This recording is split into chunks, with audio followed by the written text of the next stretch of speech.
Hi, welcome back to my channel.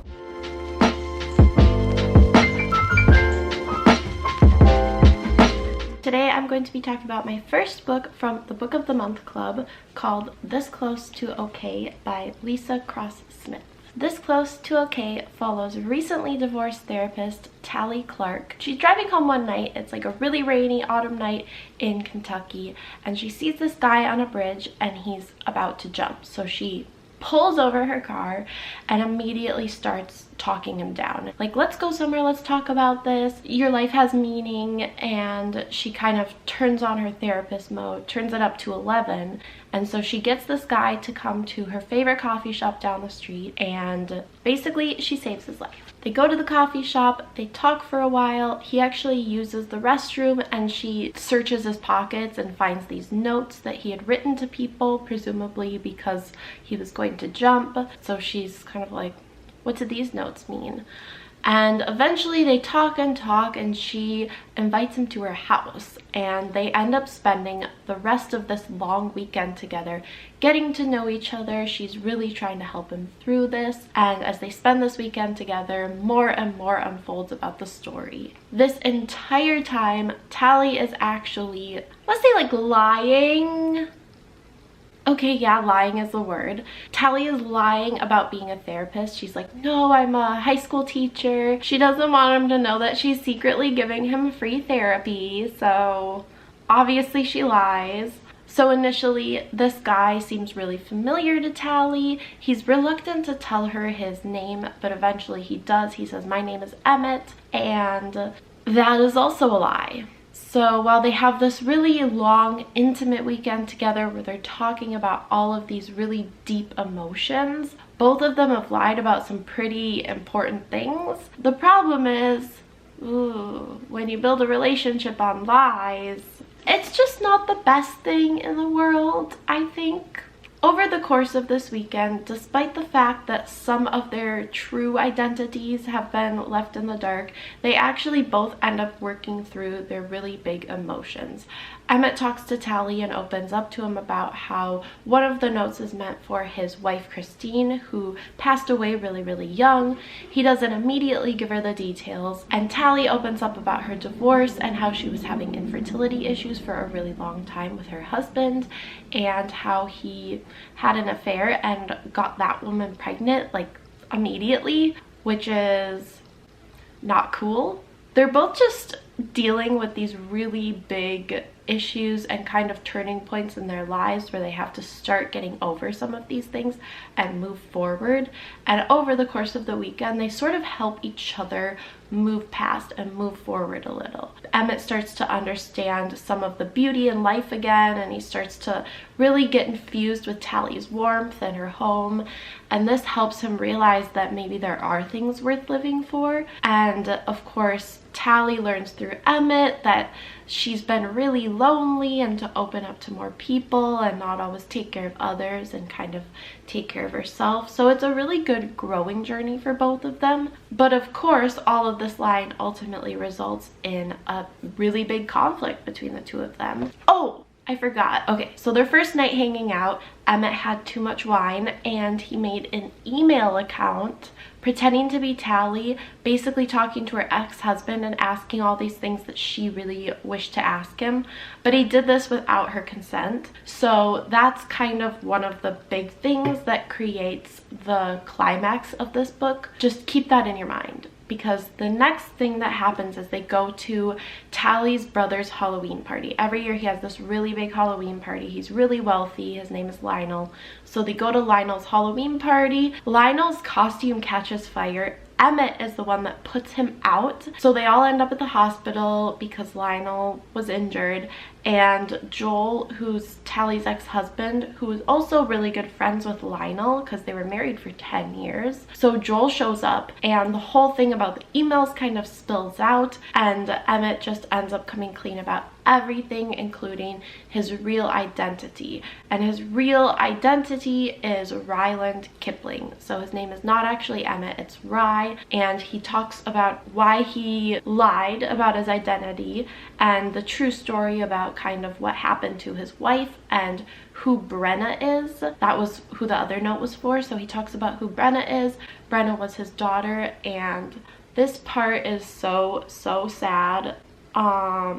It turns out his wife Christine was really mentally unwell, and while she kind of tried to get help, she kept like going off her meds, and it was like this really vicious cycle. She suffered from manic episodes and depression, so she would have these really big outbursts, and it was so tiring for him to be working all the time, to be looking after their daughter, to be looking after his wife.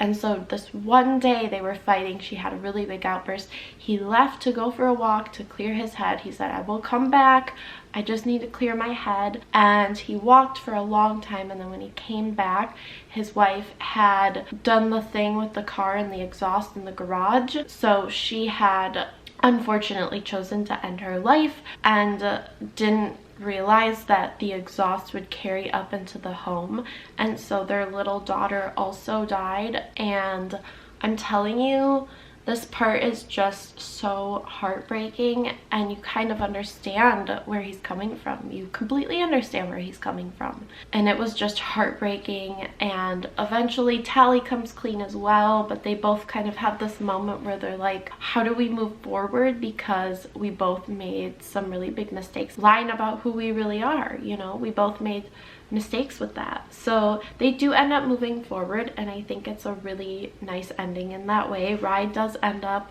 going on and going back to working in restaurants, which he loves. I forgot to mention this, his character, he really loves to cook, so he ends up working at a restaurant ultimately in Nashville, and they do stay in touch. Tally ends up getting back with her college boyfriend, and she does get approved to adopt a baby, and in the end they remain friends, but it's definitely a complicated journey to get there. That's the best synopsis I can have. There is a tiny bit of romantic tension between the two of them, and it does play out a little bit, but ultimately it's a friendship-based book, and I really liked that. One thing that I thought was very compelling about it was that while it was a book about friendship kind of, and like this beautiful friendship that forms, it's also got this tinge of mystery where throughout most of the book you're wondering who Brenna is, and like I definitely suspected it was a daughter that he'd had, but at a certain point he says, no, I never had any kids, so you're kind of like, oh, maybe it's not. Initially you're wondering who Christine is, the first note, and then you're also wondering for a while who Brenna is, and then once he reveals that he's been lying about his identity, you're also wondering who he is, who Emmett really is.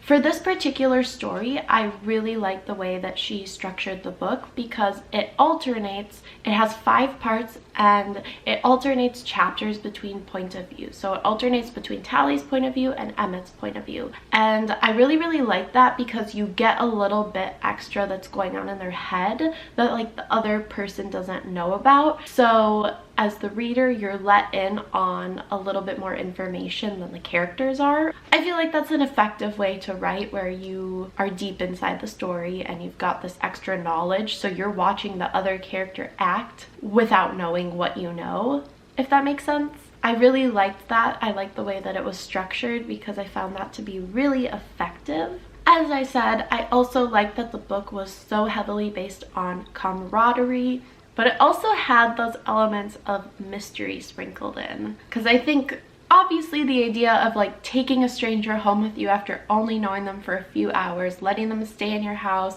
opening up your hearts to each other, it's romantic in a way, but it's also terrifying because even if you think you're a great judge of character, which Tally kind of prides herself on, it's definitely a dangerous thing to do. It's not the wisest thing in the world, and luckily it turned out well for her, but man, I don't really see that ending super well for other women or men who choose to do it. I see it ending like an episode of Dateline in real life.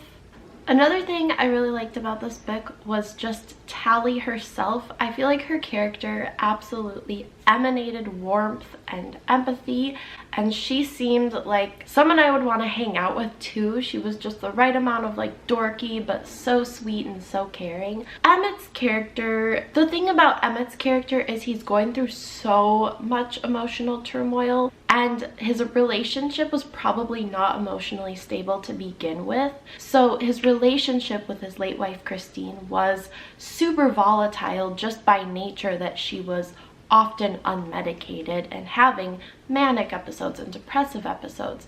So the fact that not only did he lose his wife and daughter, but that relationship was already so volatile, I think that just overwhelms his character. He has some interesting components. He likes to cook. He really is a very caring and soft person, but there's a little bit more that could have been built on there, I think.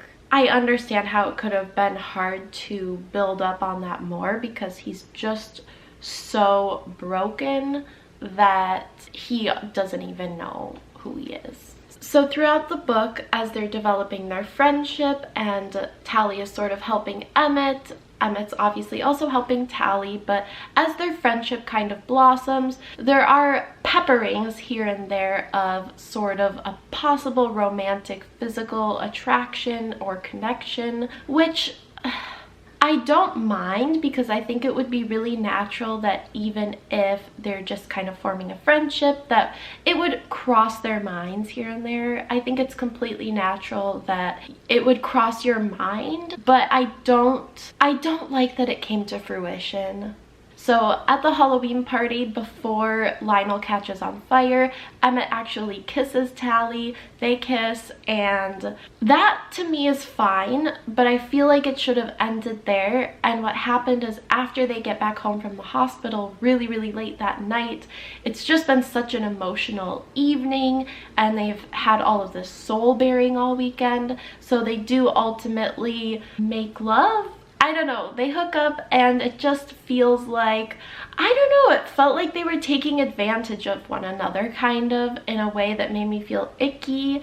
And it actually felt a lot more like Tally was taking advantage of Emmett, because he was in such an emotionally vulnerable situation that even if he initiated, I kind of felt like she should have said no, but I know that she's been lonely, and it's just, it made me feel a little bit weird. I didn't like that it actually came to fruition, and I wish that she would have left that part out, or they would have stopped, or something like that. But let me add that a lot of people probably do like that part, and you could argue that that part was a really essential component for Emmett finally starting to heal a little bit more, and for Tally to get over her ex-husband.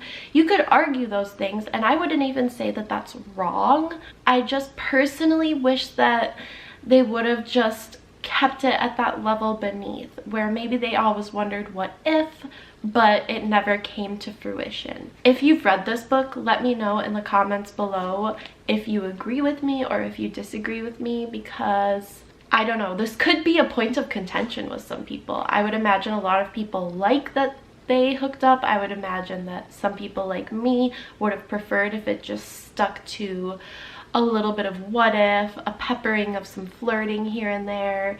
I do like Emmett, and I'm glad that Tally kind of forgave him for lying so deeply about who he was in the end.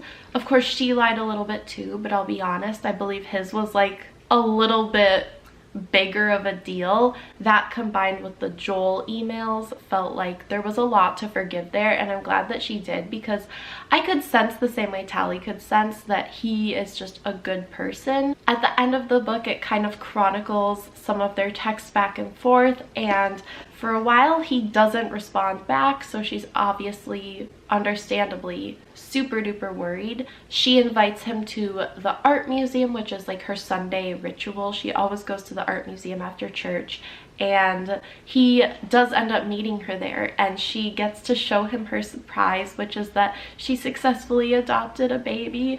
And that part got me really emotional because she wanted so badly, and you could tell that she would just be such a good mom, and that part had me so emotional because she finally got what she wanted. So she and Nico have been taking care of the baby together and have kind of become an item. She doesn't want to get married again, but they are kind of the parents, and I just thought that that was a really sweet ending.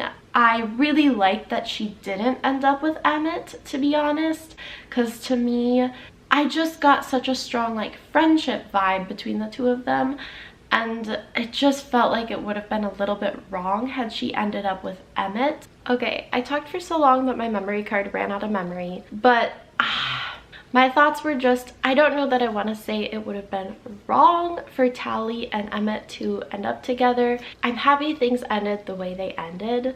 I think I was pretty satisfied with that ending. The biggest component being that Tally she got her trip to Italy, which she had been looking forward to with Joel, and then she was like, wait, I don't need Joel to go on this trip. And you're correct, Tally. You didn't need Joel to go on that trip. And then I also really like that she ended up with the baby that she so desperately wanted, and it was just a really happy ending. Generally speaking, I enjoyed the writing style. I thought that it was really descriptive. It really pulled you into their world, specifically Tally's cozy little world. I liked that a lot. I would probably recommend this to people. I think that it was a good read. It was pretty short. It was only 300 some pages, so it wasn't anything that took super long to read. Once some of the mystery of Emmett's past started unraveling and unfolding a little bit, then I found it actually really hard to put it down. So probably about 3/4 through the book, I was like, I'm not going to be putting this down again. I just want to read it till it's done. I love that feeling when I read, when I kind of have troubles putting a book down, or I really want to keep reading, keep turning the pages. So this was sort of like that for me, especially for the last maybe 1/4 or 1/3 of the book. I don't think I have a lot more to say about this, but please let me know below if you have read this book, or if you've ever been a member of the Book of the Month Club. This is actually my first book that I've ever gotten from the Book of the Month Club, so I was pretty happy about it. I was pretty satisfied. I'm excited for the next Book of the Months to come. Anyway, thank you so much for watching. I will see you later.